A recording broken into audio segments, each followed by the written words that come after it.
자, 자녀의 미래를 준비하는 인문학 교육. 그래서 오늘 이 인문학 교육에 대한 부분들을 제가 계속 강의했던 부분들을 간략하게 좀 여러분들에게 왜 이 시대에 특히 우리가 부모로서 이 교육을 해야 되는지에 대해서 좀 이야기를 같이 나누도록 하겠습니다.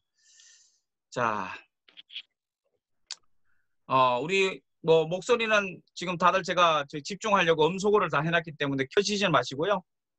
자, 우리 말씀 한번 한 목소리로 우리 다 전 세계적으로 지금 전체 다 모였으니까 한번 말씀 읽고 한번 시작하면 좋겠는데요. 너희는 같이 한번 말씀 읽겠습니다. 시작. 너희는 이 세대를 본받지 말고 오직 마음을 새롭게 함으로 변화를 받아 하나님의 선하시고 기뻐하시고 온전하신 뜻이 무엇인지 분별하도록 하라. 아멘. 이 말씀에서 이제 중요한 부분이 이 영어로 되어 있는 분들이 더 정확하긴 한데요. 영어로 되어 있는 분이 정확하긴 한데 이 세대를 본받지 말고라는 이 부분에서 우리가 볼 수 있는 건 영어로 되면 The pattern of this world, 이 세상의 패턴을 본받지 말라라는 것은 이 시대의 어떤 문화에 대한 부분들이라고 볼 수 있겠죠. 네, 그래서 그 문화라는 것을 뭐 예를 들어 뭐 강남 스타일 뭐 이런 부분일 수 있겠는데 이런 부분들의 결국 문화라는 것은 저절로 된 게 아니라 어떤 세계관에서 비롯된 거라면 그 세계관이 문화를 만들고 우리는 그 문화 속에 살아가면서 그 세계관에 영향을 받게 된다. 그래서 우리가 이 시대에 특히 자녀 교육이라는 차원에서 초점을 맞춰볼 때 이 세대를 본받지 말고라는 이 부분에서 우리가 첫 번째 우리 자녀 교육의 목적이 있지 않겠는가. 그래서 이 문화의 영향력 또 여러 가지 주변 환경의 영향력이 큰 상황 속에서 우리가 마음을 우리가 이 세대를 본받지 않는 부분들이 첫 번째 우리 자녀의 양육의 목적인데 그게 일종의 분별력이라고 볼 수 있겠죠. 두 번째 이야기는 이제 마음을 새롭게 함으로 변화를 받아인데 결국엔 이 영어로 transform이라고 하는 것은 완전히 변화되는 것을 이야기하는데 단순한 변화가 아니라 체질이 변화되는 걸 이야기하는 거죠. 그런 차원에서 우리가 볼 때 우리를 완전히 변화시키는 건 쉽지는 않지만 변화할 수 있는 가능성 결국은 하나님 말씀밖에 없음을 우리가 믿고 우리가 두 번째 우리 자녀 양육의 어떤 목표라 그럴까요? 그것은 바로 하나님의 말씀이 우리 자녀들의 마음에 새겨져서 그 마음이 세상 문화에 세상의 영향을 받지 않고 새롭게 되는 일들이 일어나는 거. 그대로 살아갈 때 그렇게 살아갈 때 결국엔 세상의 원리가 아니라 성경적인 원리로 일상을 살아갈 때 결국엔 그 살아가는 몸부림을 통해서 하나님의 기뻐하시고 선하시고 기뻐하시고 온전한 뜻이 무엇인지 분별할 수 있을 것이다. 그래서 이 말씀은 결국 세계관적인 도전인데 결국 우리의 자녀 양육의 목적은 이 시대의 세계관의 영향을 받지 않도록 우리가 가이드하는 것이고 더 적극적으로 말하면 하나님 말씀대로 생각하는 그리고 살아가는 그런 아이로 키우자. 사실 이게 이제 제가 이야기하는 기독교 세계관 교육의 목적이라고 볼 수 있습니다. 제가 이제 다 친해가지고 여기 보니까 다 거의 아는 분이라서 소개도 안 하고 했는데 뭐 잘 아시죠? 네.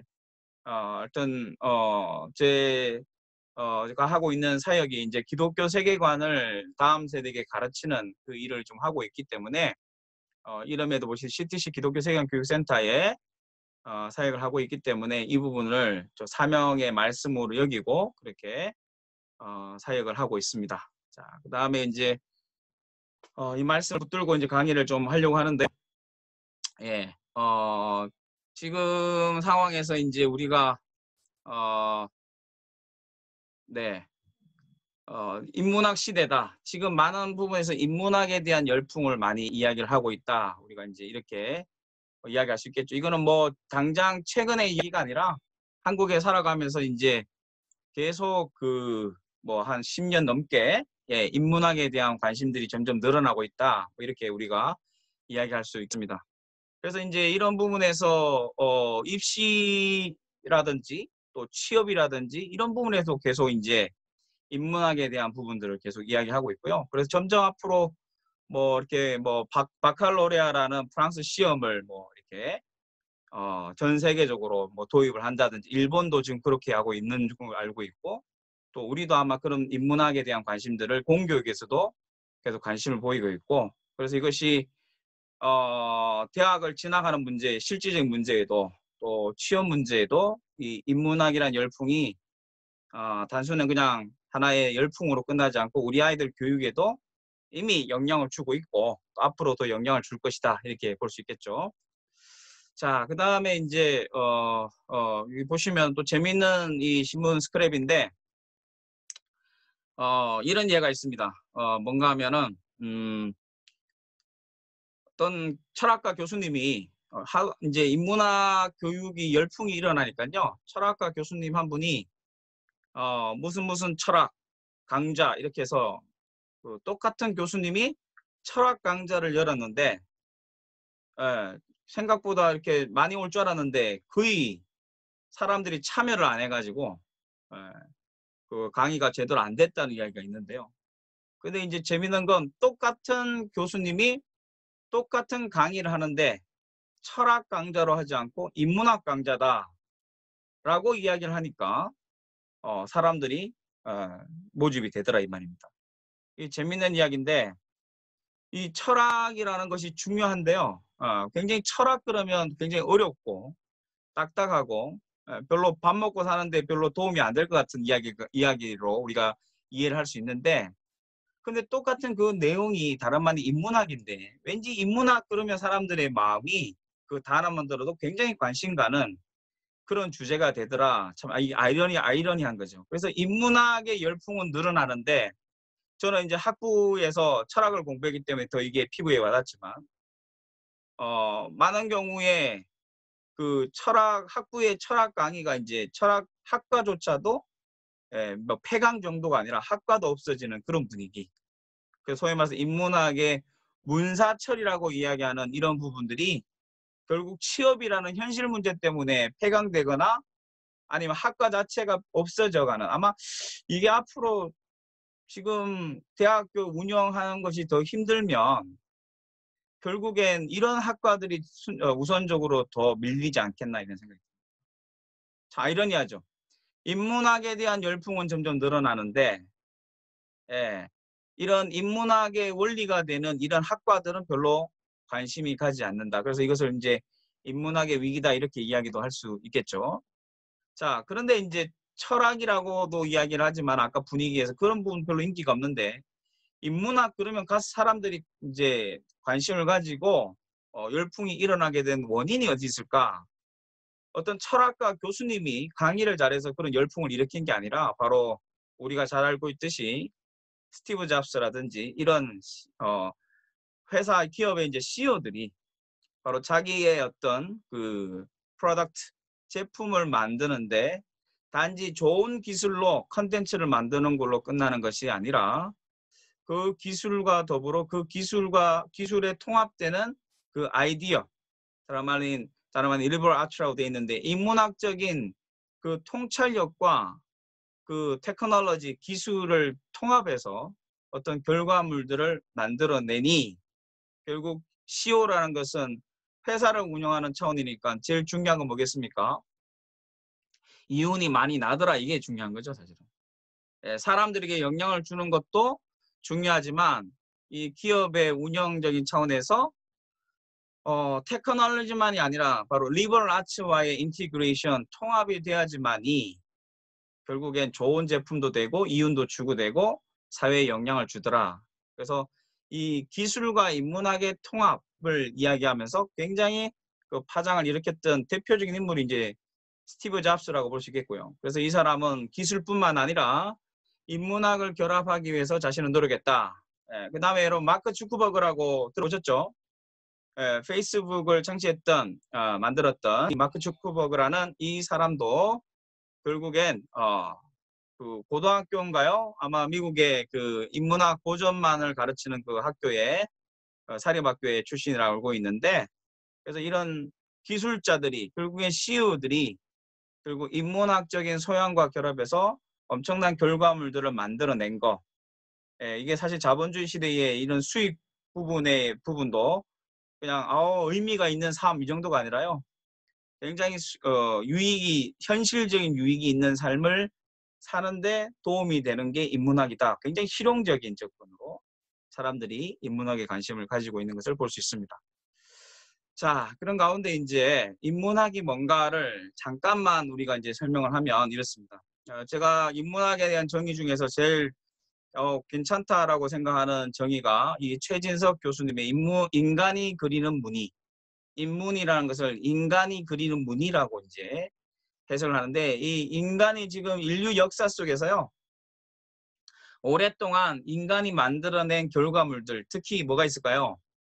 책이며, 뭐 건축물이며, 또 여러 가지 이런 결과물들이 있죠. 인간이 만든. 우리는 그것을 문화라고 이야기하는데, 그래서 그 문화를 만들 때 책을 만들든 어떤 건축물을 만들든 그 인간의 흔적이 있다. 그 흔적 중에서 대표적인 것은 아이디어, 통찰력 이런 부분이 있는데, 그 옛날 사람들의 그 결과물들을 보고 우리는 그 사람들의 생각을 읽을 수가 있는데, 그게 왜 중요하냐? 옛날 BC 3세기, 4세기 옛날 사람도 사람이고, 지금 오늘날 4차 혁명 시대를 맞이하는 지금 가고 있는 우리도 사람이다. 제가 볼 때는 그래요. 시대가 막 바뀌면 우리가 이상한 사람으로 뭐 진화되거나 뭐 변화되거나 이렇게 되는 게 아니라 사람은 언제나 똑같다라는 생각이 듭니다. 시대가 바뀔 뿐이죠. 그래서 4차 혁명 시대도 결국 시대가 어떻게 바뀌느냐 우리 막연하고 어쩔 땐 두려울 수도 있지만 결국 사람은 안 바뀔 것 같아요. 사람의 본성은요. 그래서 지금 당면하고 있는 우리 문제들을 우리의 선배들인 바로 이 인간의 무늬를 이미 만든 선배들의 그 흔적을 살펴보면서 나와 비슷한 상황 가운데서 그 사람들은 어떻게 대처했고 어떻게 성공했으며 어떻게 실패했는가를 우리가 바라볼 때 거기서 뭘 얻을 수 있죠? 지금 오늘날 우리의 문제를 해결할 수 있는 통찰력을 얻을 수 있다. 이게 굉장히 인문학의 중요한 부분인 것 같아요. 근데 이 인문학의 통찰력이 하나의 교양 정도가 아니죠. 그러니까 철학이 중요해요. 인문학이 중요해. 이 정도가 아니고 바로 여기서 중요한 건 이제 점점 왜 인문학이 중요하냐. 여기 생존을 위한 거다. 특히 여러분 철학과 교수님들은 특히 국립대 교수님들은요. 철밥통입니다. 안 잘려요. 쉽게 말하면. 어떤 상황이 있어도 안 잘려요. 그러니까 여러분 그분들은 저도 지금도 기억나지만 정말 연세 많으신 철학과 교수님들 수업 들어오시면 거기 다 어떻게 비슷한지 강의 자료를 들고 오시는데 다 노트가 누렇습니다. 보통 한 10년, 20년 그냥 사용하시는 것 같아요. 다른 말로 하면 업데이트가 안 되는 거예요. 그래도 아무 문제가 없어요. 그냥 강의만 잘 전달하는데 학생들은 자고 혼자 교수님 강의 혼자 하시고 갈 때가 많죠. 근데 이 서바이벌이 아니에요. 그러면 발전이 없는 거예요. 생동감이 없는 거죠.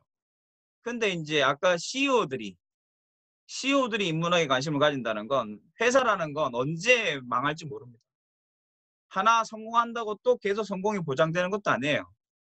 그래서 그 변화무쌍한 살벌한 전쟁터와 같은 그 기업 현장에서 어떻게 내가 통찰력을 가지고 이 어려움을 이길 수 있을까? 사실은 인문학이 열풍이란 건 돈을 많이 벌어서 이게 아니라 더 중요한 건 살기 위해서 인문학을 공부합니다. 살기 위해서. 저는 이게 점점 더 중요한 부분이라고 생각이 듭니다. 앞으로. 지금 우리가 지금 겪고 있는 부분이 또 마찬가지지만 결국 교양 정도가 아니라 우리가 살기 위해서 인문학을 공부를 하는 거다. 이게 인문학에 주는 도전이다라고 볼 수 있겠고요. 그런데 이제 여기 뒤에 보시면 학문이라고 되어 있어요. 학문. 학문. 이 학문이라는 건 어떤 분야를 체계적으로 배워서 익히는 것 또는 그런 지식을 이야기하는데 우리 간단히 뭐 이걸 자세하게 제가 이야기 드릴 수는 없고 공부를 하는 게 이제 학문인데요. 근데 이제 대한민국의 많은 우리 초중고 아이들, 대학생들, 뭐 취업 준비하는 사람들도 마찬가지고 어른들도 마찬가지 같아요. 학을 공부한 학문인데요. 결론적으로 얘기하면 학은 공부하는데 문은 공부하지 않는다. 다른 말 하면 학은 배우는 거죠. 그러면 배운 걸 가지고 뭐예요? 문이라는 건 그 배운 지식을 가지고 자기가 물어야 되는 거예요. 스스로 질문을 던져야 되는데 질문하는 교육이 하나도 없다. 거의 없다. 예, 너무 세게 이야기하면 또 그렇지만은 극단적으로 말하면 배우는 건 많은데 지식은 많은데 그걸 어떻게 내 것으로 만들고 활용할 것인가에 대한 그런 문에 대한 교육과 분위기가 전혀 안 되고 있다. 그래서 우리가 인문학을 공부를 하는데 그냥 유행처럼 끝날 수도 있다고 봐요. 예, 저는 이게 쭉 보면서 추세가 어떤가 하면 비즈니스 쪽에서 이제 이 인문학 열풍이 이게 일어나니까 이게 언론에도 보도되고 갑자기 그냥 철학 강사들이 막 바빠지고요. 또 재밌게 강의하는 분들이 더 바빠지고 인문학 강사라는 이름으로.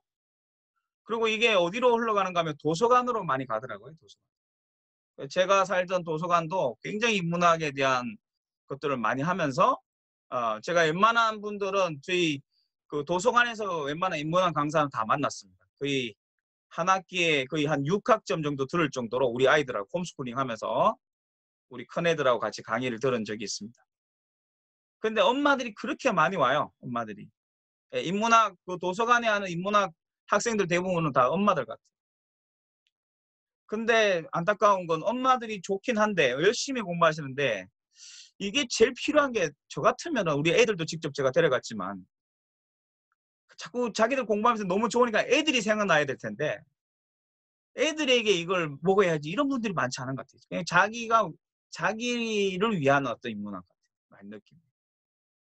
왜 그럴까? 이게 분리된 게 아닌가 하는 생각이 들었습니다. 뭔가 하면 자기들은 인문학을 공부하고 애들은 시험 공부해야 되고 예, 이게 분리가 된 부분이 아닌가.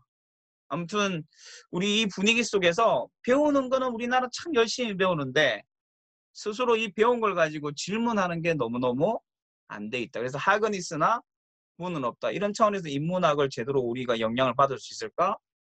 한번 좀 생각을 해봐야 되겠다. 이런 거죠. 자, 여기는 그 학에 대한 부분인데요. 네, 학에 대한 부분인데 네, 이게 예를 들면 학입니다. 학. 네, 이게 학인데 이 지금 뭐 같습니까? 이 지도가요? 뭐에 대한 지도 같아요? 여기 사시는 분들 계시죠? 네, 서울 지도죠, 서울 지도. 네, 서울 지도. 저는 예, 서울에 살지는 못하고 외곽에 살면서 매일매일 강변북로 아니면 올림픽대로를 차가 막히는 그 시간에 늘 다니면서 예, 참 힘들게 살았던 적이 있는데 저도 몇 번 이렇게 몇 년 살다 보니까 대략 어디에 뭐가 있는지 위치는 알게 되는 거예요. 자, 그럼 여러분들 아마 서울 사시는 분들은 더 잘 아시겠지만 강서구가 어디 있는지, 종로구가 어디 있는지, 그죠? 아니면 또 강남이 어디 있는지 이제 다 파악을 하시는 거예요. 그러면 여러분들은 이거 다 지도 익숙하시죠? 네. 예, 익숙하면 고개 한번 끄덕여 주시고. 네. 좋습니다. 예, 왜냐하면 음소거를 해야 돼요. 왜냐하면 음을 이렇게 다 열어놓으면 이게 또 이렇게 집중이 잘 안 되면 소리가 분산돼서.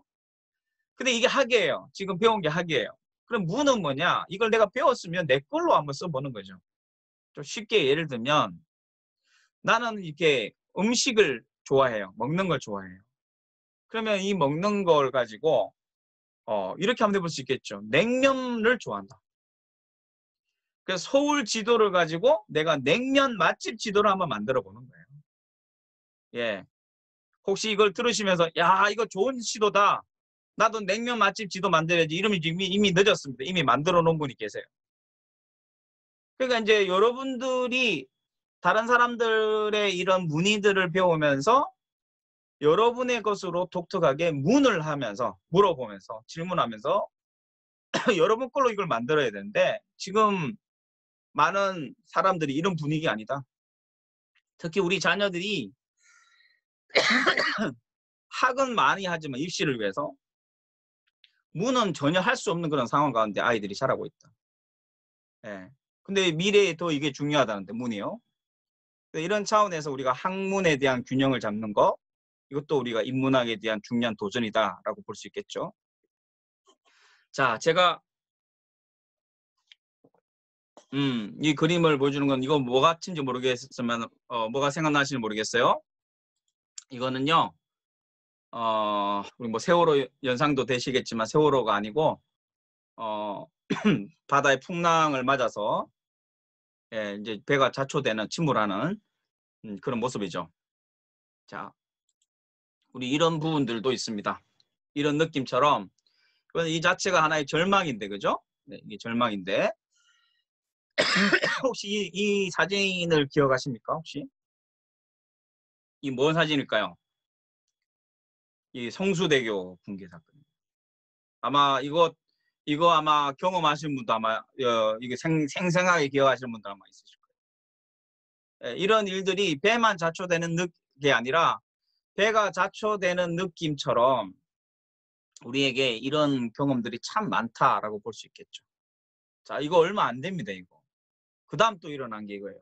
이건 혹시 뭔지 아세요? 네. 삼풍백화점. 네. 제가 기억하기로 그 김광석 씨가 라이브로 콘서트 하는데 그 상품백화점이 무너진 거 기억이 나는데요. 그 시기에. 이거 엄청난 사건입니다. 근데 오래되지 않았습니다. 이게 수십 년 전의 사건이 아닙니다. 자, 그 다음에 이거 기억나십니까?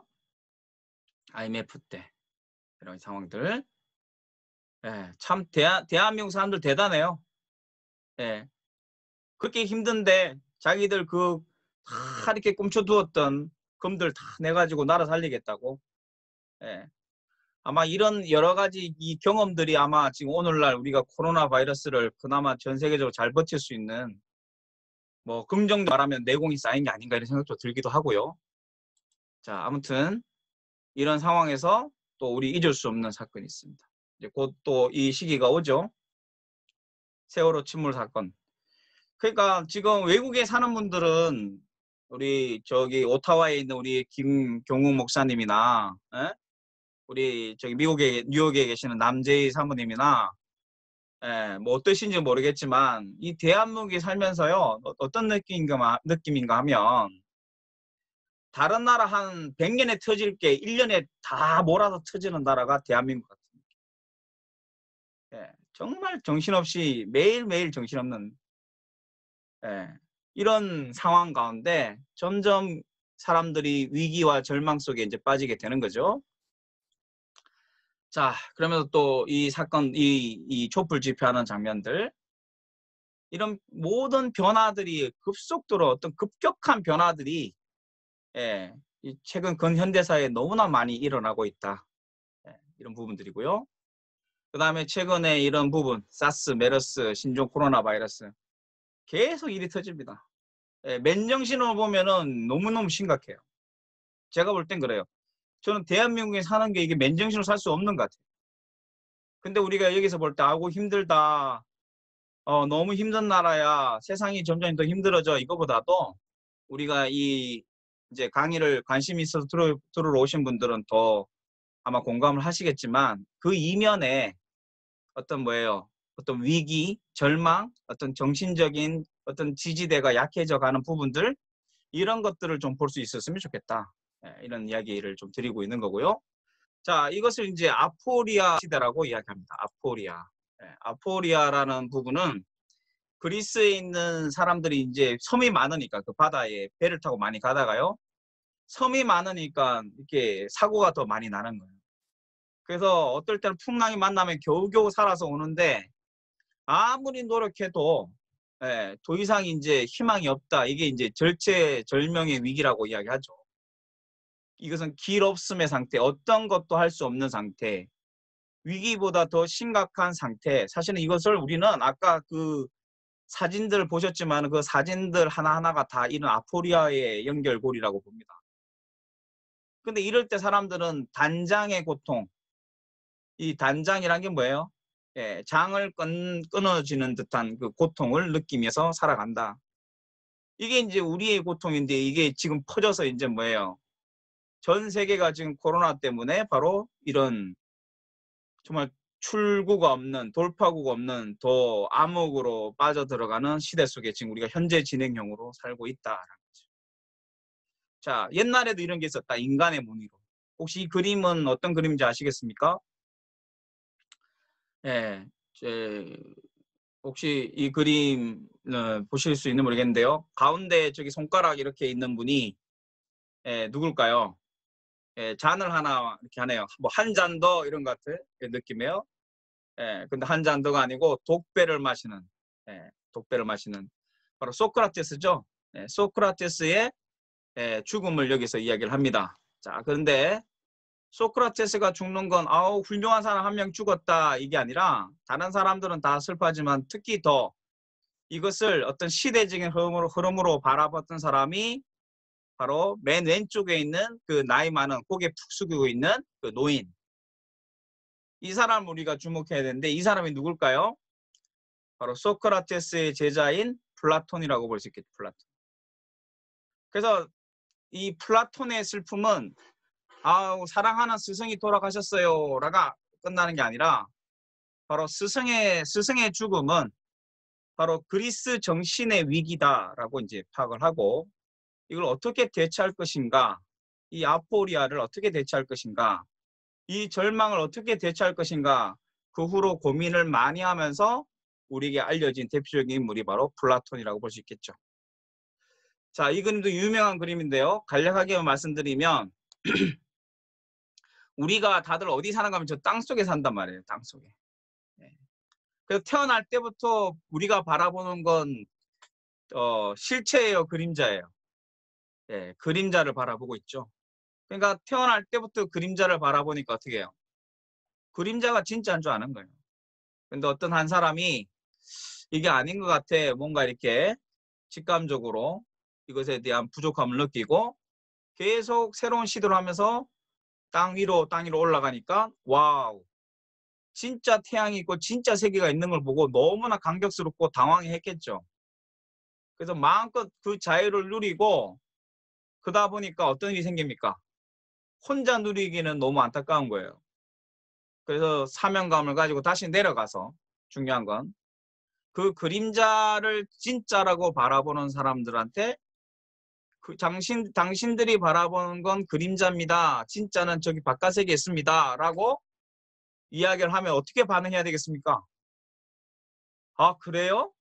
그럼 저도 진짜를 한번 보러 갈까요? 이렇게 해야 되는데 이 사람 혼자 소리를 지르니까 이미 익숙한 그림자가 진짜라고 익숙해 있는 대부분의 사람들이 이 이질적인 이 메시지를 반응을 제대로 하지 않는 거죠. 수렴하지 않는 거죠. 근데 이제 가만히 있으면 되겠는데 계속 집요하게 그건 여러분이 바라보는 건 진짜가 아닙니다라고 계속 이야기를 하니까 이제는 어떻게 됩니까? 불편함을 넘어서 이제 혐오하게 되고 또 배제하게 되고 결국 그래서 소크라테스가 바로 이와 같은 사람이었다. 이게 이제 이렇게 보는 게 플라톤의 생각이죠. 그래서 한 사람의 죽음이 아니라 바로 더 진실을 추구하려고 하는 이런 시도들이 더 나아가지 못하고 더 위기가 더 악순환되는 이런 시대. 그래서 스승의 죽음으로 끝나지 않고 어떤 소위 말하는 진리의 죽음으로 그것을 해석하고 절망 속에서 어떻게 돌파구를 찾을 것인가를 고민했던 철학자가 바로 대표적인 철학자가 플라톤이었다. 사실은 이 사건 후에 이제 이 플라톤이 굉장히 많이 방황을 하다가요. 전국을 다니면서 방황을 하다가 마음의 정리를 하고 새롭게 이제 시작을 했던 그 뭐랄까요 액션이 그 무브먼트가 아카데미아라는 겁니다. 우리 아카데미라고 하는 것의 어원이죠. 그래서 일종의 아카데미아라는 그 우리 말하면 학교까지는 아닌데 뭐 1교시, 2교시 있는 학교는 아니고요. 그냥 사람들이 모여서 같이 토론하고 서로 생각을 나누고 이야기했던 그런 아카데미아. 정말 답답한 사람들이 모여서 같이 이야기 나눴던 그리고 생각을 모으고 이 해결책들을 같이 고민했던 그 장소가 바로 아카데미아였고 그리고 여기서 이제 이 사람이 제자들도 훈련하고 책을 쓰면서 이제 여러 권의 책을 쓴 것 중에 하나가 이제 대표적인 게 뭐 플라톤의 국가 같은 리퍼블릭 같은 책들이 나오기 시작하죠. 그래서 바로 스승의 죽음을 하나의 아포리아, 정신적인 아포리아로 여기고 이걸 어떻게 해결할 것인가를 위해서 스스로도 고민하고 시도했지만 결국은 아카데미아라는 건 뭘 이야기합니까? 위기에서 대안으로 이 사람이 시도했던, 이 플라톤이라는 철학자가 시도했던 것은 바로 교육이었다.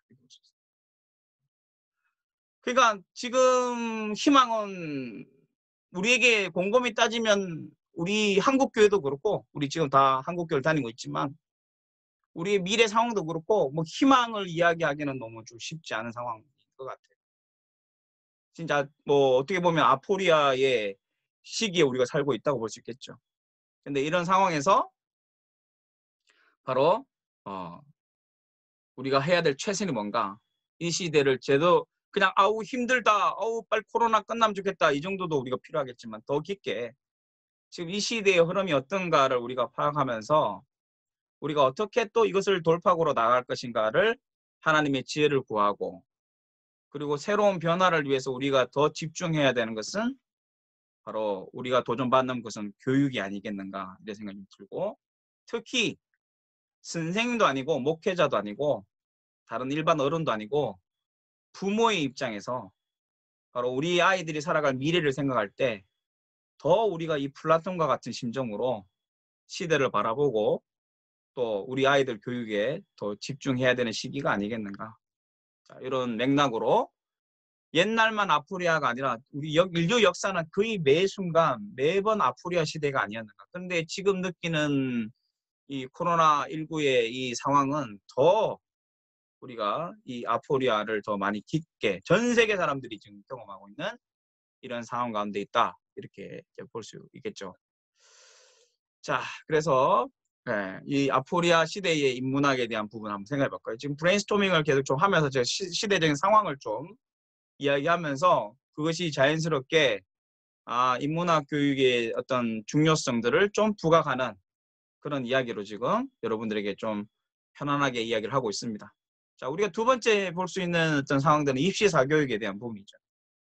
자, 이게 명견만리라는 그 KBS의 방송의 그 부분인데, 청년들을 바라보면서 특히 대학생들이 제일 고민하는 게 뭐냐, 대학교 가서 뭐 혼밥, 뭐 학점, 뭐 학벌 뭐 이런 게 있는데요. 이게 지금 우리 오늘날 대학 청년들의 모습인데, 제가 이제 여기 없어서 추가로 한 게 이제 뭐 후회가 74.8%. 고생해서 학교를 갔는데 후회하는 게 74.8%다. 이게 이제 우리의 현실이라고 볼 수 있겠죠. 이 남자애들 3명 나오는데 참 마음에 안 됐어요. 이게 이 아이들만의 문제가 아니고 우리 자녀들의 문제이기도 하니까 공부하러 대학 가는 게 꼭 점점 기계가 되어 가는 것 같아요. 대학을 가기 위해서 공부하는. 수능 시험이 가치관을 형성하는 데는 상반되는 것 같아요. 수능이 악이라고 비유한다면 입시 시험은 다 큰 성인 같아요. 점점 애들이 좋아지지가 않아요, 상황이. 최근에 제가 페이스북에서 한 청년의 글을 읽었는데 너무 마음이 아팠는데요. 나는 이제 결혼을 포기해야 되겠다, 이렇게 페이스북에 올리더라고요, 상황이. 점점 우리 아이들의 상황이 쉽지 않다. 자, 이 그림도 참 마음이 무겁습니다. 그 같이 뛰어놀 아이들이 같이 이렇게 경쟁을 해야 되는 이런 상황. 그다음 오른쪽 그림은 제가 그 사진을 못 찾았는데 제가 충격을 받은 사진이 있는데, 세월호 사건이 터지고 나서 한 달 뒤인가요? 다들 국민들이 지금 너무나 슬픈 상황 가운데 있는데 이 복도에도 사람들이 이렇게 꽉 차가지고 입시 설명회에 이렇게 모이더라고요. 물론 자기 자녀를 위해서 그런 것은 이해가 되긴 하지만 굉장히 우리가 그때 그 경험을 기억하실지 모르겠는데 너무나 슬픈 상황인데도 결국엔 우리 이 자녀의 교육 문제에 있어서는 우리가 어쩔 수 없다, 이 상황 시대가. 또 하나 최근에도 마찬가지 아닙니까? 지금 코로나가 지금 심각한데도 뭐 사회적 거리두기도 하고 여러 가지 지금 주의를 더 해야 됨에도 불구하고 학원은 이미 대부분이 많이 운영을 좀 하고 있는 거고, 그것이 이제 뭐 이렇게 어느 정도의 암암리에 어떤 모종의 합의가 일어나서 진행이 되고 있는 현실. 결국 우선순위 문제 같아요. 그래서 여러분 노량진 가면은 또 이런 애들도 많이 우리가 볼 수 있고, 계속 이런 상황 가운데 열심히 공부하지만 이게 어떤 대학이나 현실적인 문제에 도움이 된다 할지라도 먼 미래를 바라볼 때 점점 더 마음이 무거워지는 이런 모습들이 보이겠습니다. 자, 그래서 공부를 잘하는 애들의 특징을 보니까 이 수용적 사고, 비판적 사고, 창의적 사고 이 세 가지 사고가 있는데 그 조사를 해보니까 수용적 사고가 뛰어나더라. 우리나라 공부 잘하는 애들이요. 그 말은 뭡니까? 암기를 잘하는 아이들이 이제 굉장히 뛰어나다. 공부하는데 공부를 잘한다. 근데 사실은 암기를 잘하는 게 앞으로 더 중요한 게 아니라 어떤 비판적 사고, 창의적 사고가 더 중요한 부분인데, 그죠? 그래서 우리의 이 공교육에 대한 부분들이 경쟁과 더불어 제대로 아이들을 미래를 준비하는 아이로 키우고 있지 못하고 있는 현실. 그래서 이 한 서울대생의 고백도 결국엔 수용적 공부로 공부를 잘하게 됐고, 하지만 공부한 후에 생각이 나지 않습니다. 결국 이런 것이 우리 아이들의 현실이기도 하다라고 볼 수 있겠습니다. 저는 이분이 2016년도에 그 이제 돌아가셨죠. 타계하셨는데 엘빈 터플러라는 이분이 이야기한 부분은 한국 학생들은 하루 15시간 고생하는데 그 미래에 필요하지 않을 지식과 존재하지도 않을 직업을 위해 시간을 낭비하고 있다. 이거 우리가 꼭 중요하게 한번 들어봐야 될 인문학 교육을 왜 하는지에 대한 하나의 어떤 의미라고 볼 수 있겠고요. 그래서 이분이 한국에 남긴 메시지라는 요 기사를 봤는데 결국 상자 밖에서 생각하라. 우리는 너무 지금 함몰되어서 뭐 극단적으로 말하면 우물한 개구리처럼 우리 아이들을 바라보고 우리의 익숙한 경험과 생각대로 아이들을 키우려고 하지 않는가. 미래에 대한 부분은 전혀 고려 없이. 그래서 이 부분에 대해서 우리가 공부에 대한 부분에 있어서도 한 번 더 생각해보는 시간을 가져야 될 필요가 있겠다. 그래서 한마디로 지금 공교육의 현실은 그 멋진 애들이 초등학교 1학년 들어가면 소위 말해서 목재처럼 딱 규격에 맞는 아이로 키우는 거. 대학교 때까지.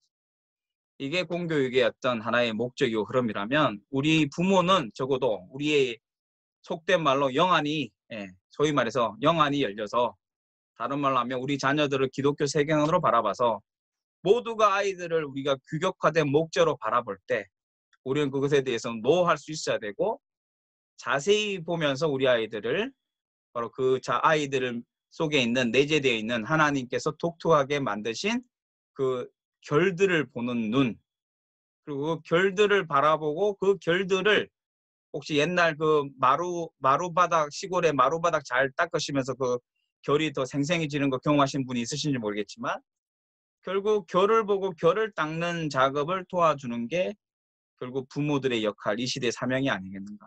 자, 이런 부분에서 한번 공부에 대한 부분을 우리가 생각을 해볼 수 있겠고요. 그 다음에 우리가 또 생각해 볼 수 있는 게 이제 생각하지 않는 아이들이죠. 점점 아이들을 만나면서 저도 참 무기력감을 많이 느끼는 게 생각하는 근육이 참 약해지고 있다 이걸 많이 느낍니다. 제가 그래서 농담으로 많이 강의를 할 때마다 많이 이야기하는데 애들한테 질문을 많이 던지죠. 너는 이걸 어떻게 생각해? 그러면 애들이 하는 말이 좋게 생각합니다. 야, 좀 구체적으로 이야기해봐. 그러면 매우 좋게 생각합니다. 그것도 하기 싫으면 몰라요. 그냥요. 이렇게 하는 애들이 너무너무 많은데 결국엔 이 미디어 시대에 이 미디어적인 감각 이거는 우리가 굉장히 어른들이 따라갈 수 없는 애들에게 꼭 필요한 감각일 수 있지만 그래서 디지털 감각도 필요하지만 이게 온전한 어떤 인간의 또 성수로 가려면 우리가 경험하고 있는 부모들이 이미 경험하고 있는 그 아날로그적인 감성이라든지 또 이런 인문학적인 통찰력 또 쉽게 말하면 생각하는 근육도 좀 더 키워야 되지 않겠는가. 그런데 시대가 점점 생각하는 근육이 키워지기보다도 이런 즉각적인 반응에 더 익숙해져 버리는 이런 상황 가운데 우리 아이들이 내몰린다. 그래서 책은 읽는데 글자는 읽는데 책을 제대로 읽어내는 애들이 점점 많지 않은 것 같아요. 책 읽는 게 굉장히 중요한 게 책을 읽을 때 우리가 생각이 더 잘할 수 있는 건데 결국엔 이 전두엽보다는 이 전두엽에 있는 생각에 대한 이런 부분보다 이 게임으로 인해서 후두엽에 더 영향을 주는 아무튼 이건 뭐 자세히 더 설명을 하긴 했지만 우리가 이 애들의 뇌 자극에 있어서 독서보다는 게임이 더 스마트폰이 더 익숙하지 않겠는가 우리가 이렇게 볼 수 있겠고요. 그래서 일종의 그 우리 뇌과학을 이제 요즘 많이 이야기가 되고 있는데 쉽게 말하면 뇌의 길이 만들어지는 중에 있는 게 우리 지금 자녀들의 시기인데 그러면 이제 우리가 해야 될 중요한 건 미래에 생각하는 능력이 굉장히 중요하다면 결국에 이런 분위기를 좀 키우면 좀 희망적일 수 있는데 사실은 많은 경우는 이런 분위기 속에서 아이들이 미디어의 영향력 속에서 길이 만들어진다. 이거는 한국만의 문제는 아닌 것 같아요. 이건 전 세계 아이들의 상황이기도 하고요.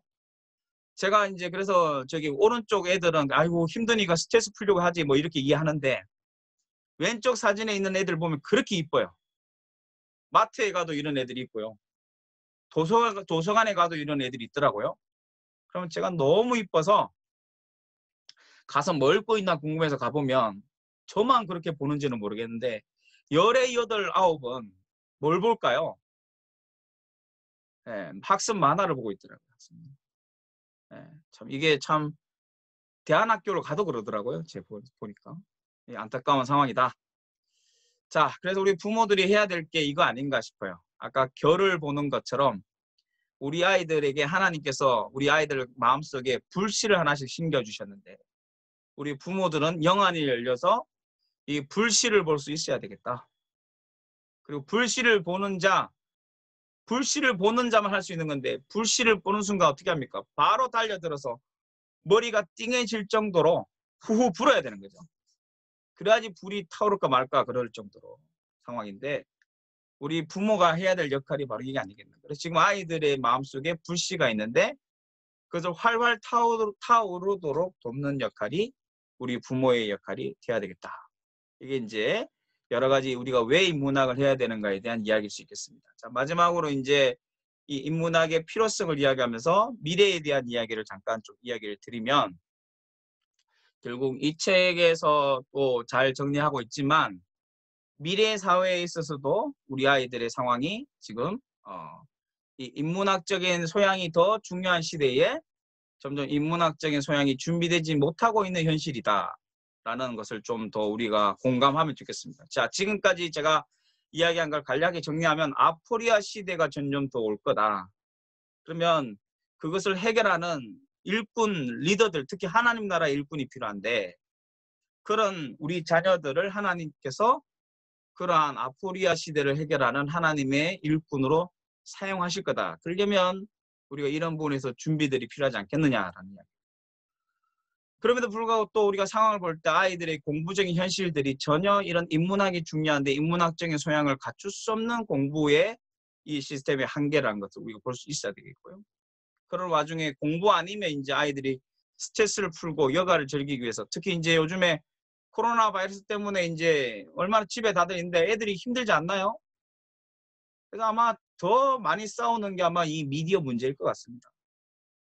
그러니까 이 미디어의 영향력이 엄청나게 큰데 이것을 제대로 가이드하는 그런 부모들이 많지가 않은 현실 가운데 여러 가지 환경으로 볼 때 지금 인문학은 중요하다 그런데 실질적으로 우리 아이들에게 인문학적인 영향력이 전달되지 못하고 있다. 이게 지금까지 제 이야기의 요지이고요.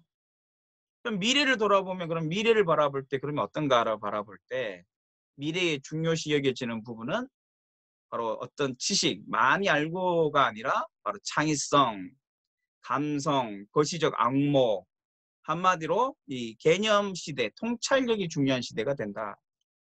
자, 이러면 이제 이 두 가지인데 스페셜리스트와 제너리스트인데요. 그래서 미래의 사회는 이제 스페셜리스트라는 건 20세기의 이제 전문가의 시대라면 21세기는 이제 스페셜리스트는 제가 볼 땐 이제 AI나 로봇이 가져갈 거라고 보고요. 제너리스트라는 것은 이제 뭐예요? AI가 할 수 없는 거, 더 큰 통찰력, 인간만이 가지는 직감, 여러 가지 감성, 이것이 뛰어난 사람이 더 앞으로 미래에 필요한 사람이 될 거다. 그래서 앞으로는 제너리스트가 더 각광받는 시대가 되는데 이게 이제 인문학적인 소양이죠. 그래서 여러분 책 중에 그 대중적인 책 중에 인기 끌었던 책 중에 하나가 지대 넙얍이라는 게 있는데 혹시 아시나요? 지적 대화를 위한 넓고 얕은 지식 이런 책인데 사실 그 책이 그런 책 종류가 굉장히 많이 나옵니다. 그래서 뭔가 한우물을 쫙 파고 두더지처럼 파는 그런 시대가 20세기라면 이제는 전체 소멸해서 뭐랄까 드론을 띄워둔다든지 아니면 인공위성에서 그 밑에를 바라보면서 어떤 시대인가를 어떤 상황인가를 전체를 조명할 수 있는 사람이 더 필요한 시대가 될 것이다. 이게 인문학적인 소양이죠. 자, 그래서 이것은 이제 군자불기라 그래 공자의 말인데 하나의 기능인으로 우리는 살지 않는다. 군자라는 것은 뭐 좋은 사람, 좋은 리더라면 좋은 사람이 되는 것은 그릇으로 제한되는 게 아니라 어떤 그릇으로 또 그것을 담아낼 수 없는 그런 사람, 기능적인 사람이 아니라 더 내용물이 충실하고 인격적이고 더 사람 됨됨이가 뛰어난 사람. 여기에 이제 통찰력과 지혜도 있겠죠. 그래서 앞으로 우리 아이들이 이런 아이들로 커가기를 바라고 바로 미래를 준비를 해야 되는데 사실은 이런 것을 우리가 묵상하고 공부할 때 더 우리가 결단이 필요하고 좀 시급함을 느껴야 되는 부분이 아니겠는가. 자, 이런 이야기고요. 자, 4차 혁명 시대의 이제 특징 중에 하나가 ICT라고 하는 이 기술, Information Communication Technology, 이 ICT라고 하는 이 부분들, 결국 우리가 지금 뭐 전 세계에, 뭐 전국에 또 전 멀리 있는 나라에도 이 모임에 참여할 수 있는 게 지금 이 ICT 때문에 그러지 않습니까? 여기 이 기술이 뛰어나니까 결국에 어떻게 됩니까? 이제 시간과 공간의 제한이 없어요. 물론 지금 이제 멀리서 들으시면 새벽에 일어나서 들으셔야 되겠지만 이 뭐 동영상으로 녹화를 하면 이제 자기 원하는 시간에 들을 수도 있는 거고. 그래서 시간과 공간의 제한이 없어진다. 이제 이런 만남과 점점 이 기술의 발달로요. 예, 지금 우리가 코로나 때문에 저도 이제 매일 거의 매일 줌으로 강의를 하고 있습니다. 예, 제가 왔다 갔다 하는 건 덜 바쁜데요. 이제 거의 이제 딱 집에 갇혀서 살고 있는데 집에서 더 바빠졌어요. 예, 거의 줌으로 매일 줌으로 사람들을 만나고 있는 중이기 때문에 뭐 이런 시대가 된 거죠. 자, 근데 이제 여기서 중요한 기쁜 소식인데 여기서 지식이 공짜가 되어 간다. 지식이 공짜가 되어 간다. 근데 이게 기쁜 소식일 수도 있겠고 한번 더 생각을 해봐야 되는데 뭐 이걸 자세히 말씀을 드릴 수는 없고요. 자, 이렇게 한번 볼 수 있겠어요. 네이버나 구글에 가면 여러분 다 이런 구슬을 얻을 수 있습니다. 지식의 구슬. 돈 안 내셔도요. 백과사전이면 모든 걸 지금 다 검색이 가능합니다. 저같이 이제 연구한 사람도 얼마나 행복한지 몰라요. 뭔가 필요한 자료가 있으면 리서치하면 웬만한 자료는 다 제가 뭐 아니면 영어로 하든지 어떤 간에 구할 수가 있습니다. 그 모든 사람에게 이 지식이 주어져 있어요. 근데 이제 문제는 뭡니까? 이게 경쟁력이 아니란 말이에요. 이제 옛날에는 누가 더 많이 하는가? 소위 말해 장학 퀴즈 이런 거. 골든벨 이러면 누가 더 많이 하는가? 뭐 이걸로 이제 평가를 했다면 이제 그런 시대가 아니고 내가 몰라도 된다. 네이버가 다 한다. 이런 시대란 말이에요. 그러면 앞으로 뭐가 더 필요하느냐? 이게 이제 여러분 우리에게 좀 또 와닿으면 좋겠는데 속담이 적절한 것 같아요. 우리 속담 맞죠? 그게 구슬이 서말이라도 꿰어야 보배. 그러니까 지금은 구슬을 만드는 시대. 자, 죄송하지만 여기 계신 우리 오늘 오신 분들이 대학교 시절 대학교를 왜 가셨습니까? 제가 기억할 그 철학과 교수님의 그 누런 노트를 왜 제가 봐야 될까요? 거기에 제가 필요한 지식이 있기 때문에 예, 그 지식이 중요하기 때문에 제가 간 거지만 이제는 그 철학과 교수님의 노트보다도 더 많은 철학적인 정보를 무료로 네이버나 유튜브나 여러 곳에 볼 수 있다 이 말이죠. 그럼 이제 뭐가 더 중요하냐? 구슬이 서말이라도 꿰어야 보배, 꿰는 능력이 더 필요하다. 사실 이게 이제 통찰력이고 인문학적인 소양일 수 있겠죠. 자, 그래서 이제 지금까지 제가 그냥 전반적으로 오늘 이렇게 어렵게 강의하는 것보다도